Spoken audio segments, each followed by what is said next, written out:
From the very first episode, A Place Further Than the Universe had me enthralled with its totally charming characters, fantastic animation, and grounded feel. But more than anything else, it hooked me with a feeling of inspiration, a feeling that doesn't come across as forced or cheesy. Instead, this feeling is earned, and I'll tell you exactly why. If I can. I say if I can because a show connecting with you in one way or another is pretty hard to pin down. The thing with A Place Further Than the Universe is that it isn't my favourite anime of 2018. As a show I think it's pretty good, the animation is better than most slice of life shows, the characters are constantly expressive, and the mood is generally fun. But I think it can go around in circles with some of the character interaction becoming a little repetitive. Then when they do get to Antarctica, we spend so little time there in comparison to the rest of the journey that, while beautiful, it's all too brief for them returning to feel as powerful as it could have. Despite all of that, it has so many endearing moments that uplifted me to no end, carrying intense themes of inspiration throughout its 13 episodes. This inspirational theme comes from the very core of the plot itself, because you can't get to Antarctica from Japan at 16 without having a spark of madness to get you moving. Each girl here has her own reasons to be doing so, but what connects them is this unrelenting drive to go on an adventure, to prove all the naysayers wrong.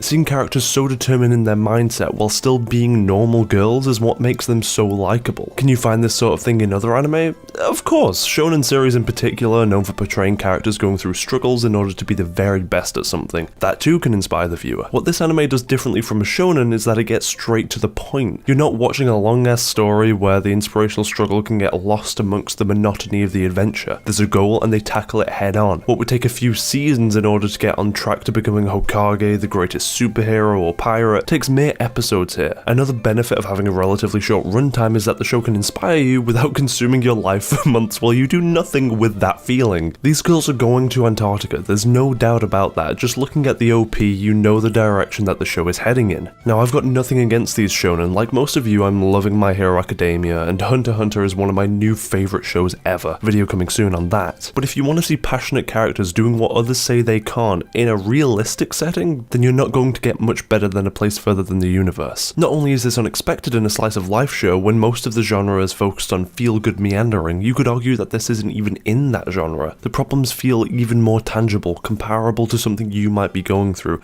or in this case, want to go through. I dare you to watch this show and not want to go somewhere or do something adventurous afterwards. That feeling is earned because throughout the show, despite it being relatively easy to get the tickets after meeting the actor Shiraishi, the girls are still struggling every step of the way. In fact, even before Shiraishi puts them on the fast track to Antarctica, they're talking about finding part-time jobs, actually realistic ways to earn money. Seeing them slog through part-time jobs wouldn't be that much fun though, so it's a plot convenience I'm willing to accept. Ironically, seeing these characters jet off from Japan further ignited my passion to go right there.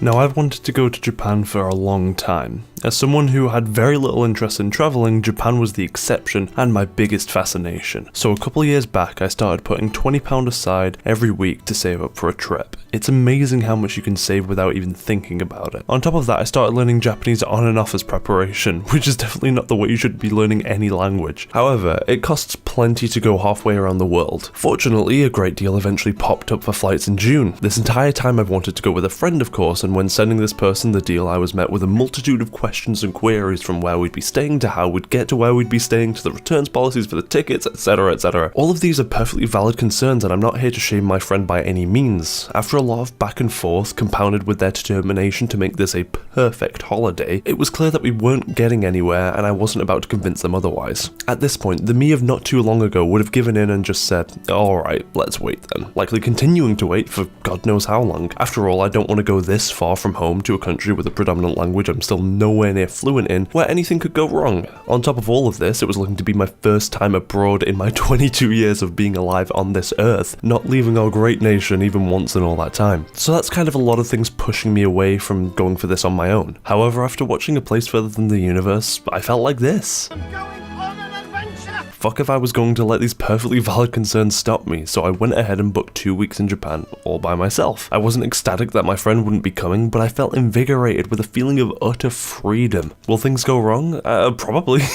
That's all part of the journey though. While it might not be as extreme as going to a place humans probably shouldn't inhabit while you're still a teenager, this is one of the biggest decisions I've ever made. While I knew it would happen eventually, I never imagined it would be like this. For better or worse, I'm so incredibly happy that I took the leap to book those flights in the first place. place, going against everything that past me would have said and just seeing what would happen. Most importantly, I don't think any of this would have happened. I wouldn't have been given that final push I really needed if it wasn't for this gorgeous little show. If I hadn't seen how much it meant to these characters to merely attempt their expedition into the unknown, then I likely would have been as passive as I've always been in my life. That too is one of the greatest things about the show. It doesn't depict everything going according to plan. There are arguments, misunderstandings, mishaps, and a real struggle to get to where these girls want. Times when it feels as though maybe they made the wrong choice. Despite, or perhaps due to all the trials and tribulations, you can see by the end that it was well worth taking that first step. By that point, you can't help but want to take one of your own. And that's a mindset that I'm going to do my best to carry for the rest of my life.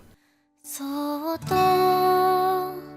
吐いた息が空に溶けて消えた今も胸の奥静かに